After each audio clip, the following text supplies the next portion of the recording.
This is Democracy Now!, democracynow.org, The War and Peace Report. As we return to Democracy Now! Co-host Juan González in this major address at New York University about Puerto Rico's debt crisis, what he calls economic collapse in America's biggest colony, and what can be done about it.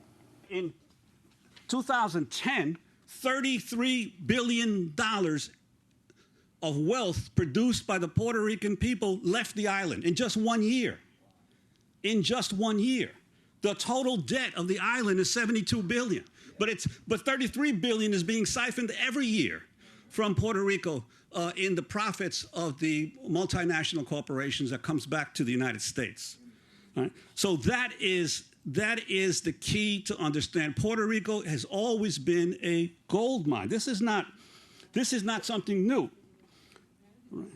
Between 1960 and 1976, tiny Puerto Rico catapulted from 6th to 1st in Latin America for total U.S. direct investment, with island workers registering some of the highest productivity levels in the world.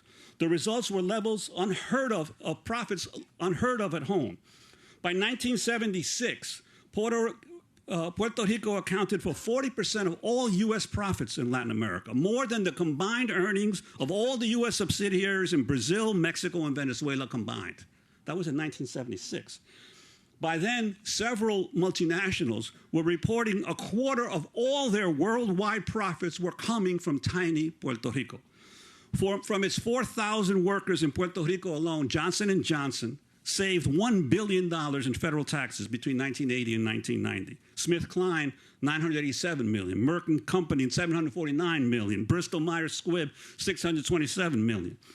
One federal study concluded that each pharmaceutical worker in Puerto Rico produced $1.5 million in value for his or her employer in 2002. Now, they were getting paid maybe $15,000, $20,000, $30,000 back in 2002. They were producing $1.5 million in value for their employers, and all that money was going to the United States. What has actually been happening in Puerto Rico for decades is that corporate America has been raping its most valuable product, human labor.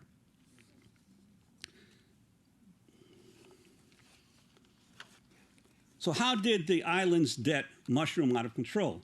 As I said, the Wall Street was eager with the triple tax exempt, AAA rated, high interest, big returns to press for one last slide I mentioned. This is a comparison of GNP and of the gap between GDP and GNP as a percentage of your economy. Notice Puerto Rico here in this one, 52% of all the wealth created by Puerto Rico is leaving, right? Is leaving. Compared to all the other countries you see, obviously the United States is in negative. There's more wealth. It's producing more GNP. But look at all the others, and look at Puerto Rico in terms of the gap between GNP and GDP. So what is the $72 billion in debt? How did it come about? Well, this is a summary of some of the biggest, because there are many kinds of bonds. It's a complicated situation, all kinds of interests. But the Commonwealth owns about $13 billion in general obligation bonds. They created all kinds of other corporations that have separate revenue that then pay separate bonds. So the other big one is PREPA. That's the gold, that's the crown jewels of Puerto Rico, is the electric company, PREPA. And it has about $8.3 billion in bonds. Then the Government Development Bank, the Puerto Rico Highway and Transportation Authority, which has obviously toll revenue, and its toll revenue is pledged to pay off those bonds. The Aqueduct and Sewer Authority has that's the water. So the water is pledged. The water revenue, everything in Puerto Rico is already pledged on certain bonds to pay those back before anything else happens. And there are the pension obligation bonds that I mentioned to you before, the $2.9 billion in pension obligation bonds. These are only some. Then there's a bunch of municipalities have their own bonds, and there's other, the convention center has its bonds. Everything in Puerto Rico is bonded and is owed to someone outside the country. What do the hedge funds have to do with it? Well, the mutual bond companies like Oppenheimer and Franklin Templeton, they're in your 401k, they're in government pensions funds all across the country, huge companies. They've been buying a lot of Puerto Rico bonds for the returns. But they bought the bonds when they were at $100, in other words, at par, what they call par. So they were issued $100 and they bought them then. You saw how the pension bonds went from $100 to 32 cents on the dollar, 32 cents on the dollar. Well, as this financial situation in Puerto Rico declined, the value of the bonds dropped dramatically on Wall Street, and that's when the hedge funds swoop in. The hedge funds swoop in and they buy the bonds from Oppenheimer, Franklin Templeton, or an individual bondholder who has them and says, okay, these bonds are worthless.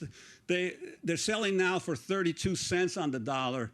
I'll give you 60 cents on the dollar. You get some of your loss back, but then I'll own the bonds. And that's what the hedge funds do. They swoop in times of distress, grab the bonds at discounted rates, but then they want to get paid the full 100%, right? So because if they do that, or even now with PREPA, the bondholders have offered Puerto Rico a deal. They said, okay, we won't insist on 100%. We'll take 85%. We'll take 85 cents on the dollar. So if one big hedge fund holds out and says, no, that's not enough money, they can paralyze the entire situation. That's why you need bankruptcy protection, to prevent the vulture funds from holding the entire process of settlements up. So how do progressives and all people of goodwill who are concerned about Puerto Rico's future maneuver during the next few weeks and months? How do we figure out what needs to be done? And more importantly, what could be done given the political gridlock in Washington and the deep party divisions in Puerto Rico? First, there is a need to disseminate a clear narrative on the roots of the crisis in colonialism, not in Puerto Ricans being inept, lazy, or seeking a handout.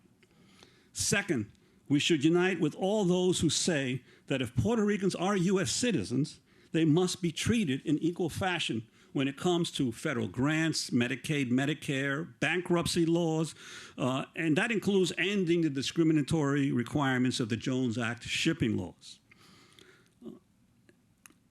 And if Congress refuses to change bankruptcy laws, we should urge the Puerto Rican government to stop paying the debt.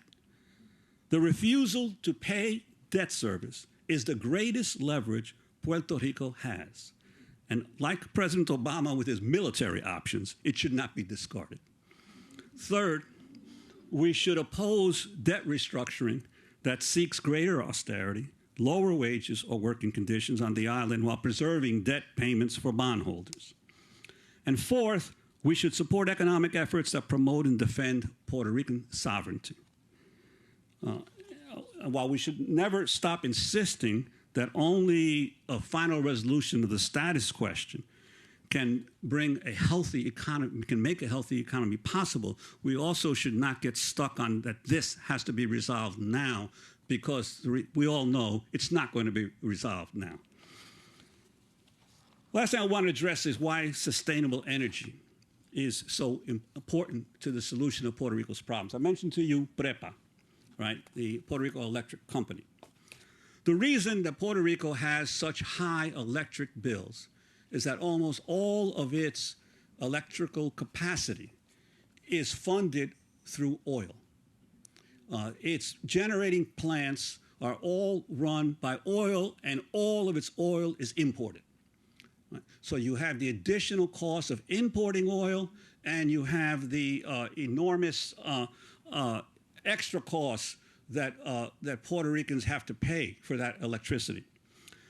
The hedge funds who are now trying to negotiate their separate voluntary deal with the Puerto Rican government have a plan.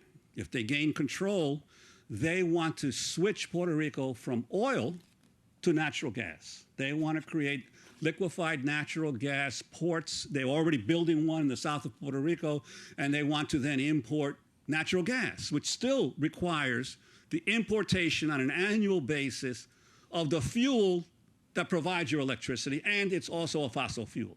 So it does nothing to help the situation with the environment.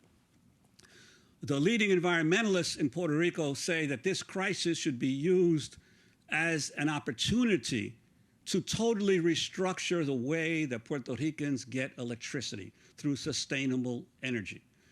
There are actually two sources of sustainable energy that Puerto Rico has immense quantities of: sun and wind.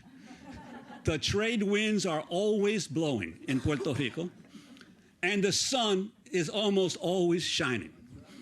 And once you build the structure to capture solar energy and wind energy, you no longer have to pay an annual fee to bring in the product to run your electrical plants. It's a sustainable energy. In addition to that, there's energy efficiency, which has never been done in Puerto Rico, which also produces enormous energy audits of homes.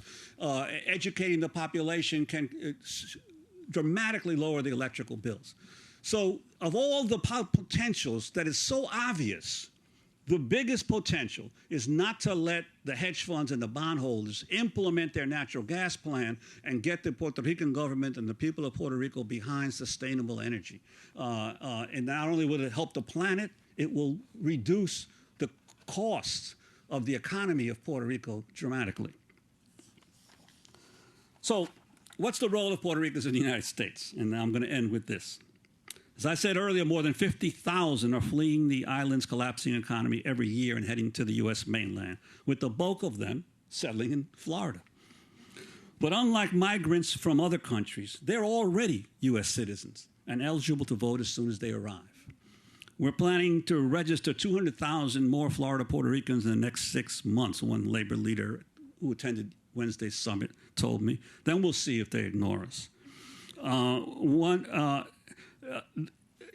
This is why it's so important to mobilize the Puerto Rican diaspora, because the majority of Puerto Ricans now live in the United States. They don't live in Puerto Rico, you know? And that's going to continue to be the case.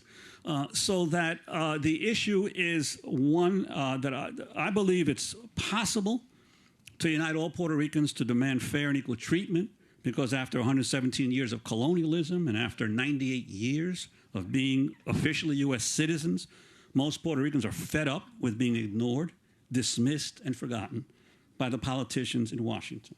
They don't want handouts. They want respect. They want dignity. And they want to be appreciated for the enormous contributions they've made to American prosperity. And this time, if they don't get it, the entire American economy could feel the effects. And I think that one of the key issues has to be that the Puerto Rican community in this country has to start dogging the political candidates wherever they go of both parties to insist that they take clear stands on what they're going to do about a crisis that's not going away. It's only going to get worse. And the more that action is postponed, the worse the crisis is going to become. So that's why the Puerto Ricans in the United States have an important role to play in achieving some kind of a measured, humane, and far-sighted response from the elected representatives in Congress. Juan González speaking in October at New York University about Puerto Rico's debt crisis. Juan is Democracy Now! Co-host, longtime columnist at the New York Daily News. If you'd like to get a copy of the show, go to democracynow.org. Democracy Now! Is produced by Mike Burke, Carla Wills, Laura Gottesdiener, Dina Guzder, Amy Littlefield, Nermeen Sheikh, Sam Alcoff, Robbie Karen, Steve Martinez, Hani Massoud. Special thanks to Julie Crosby and Becca Staley. I'm Amy Goodman. Thanks so much for joining us.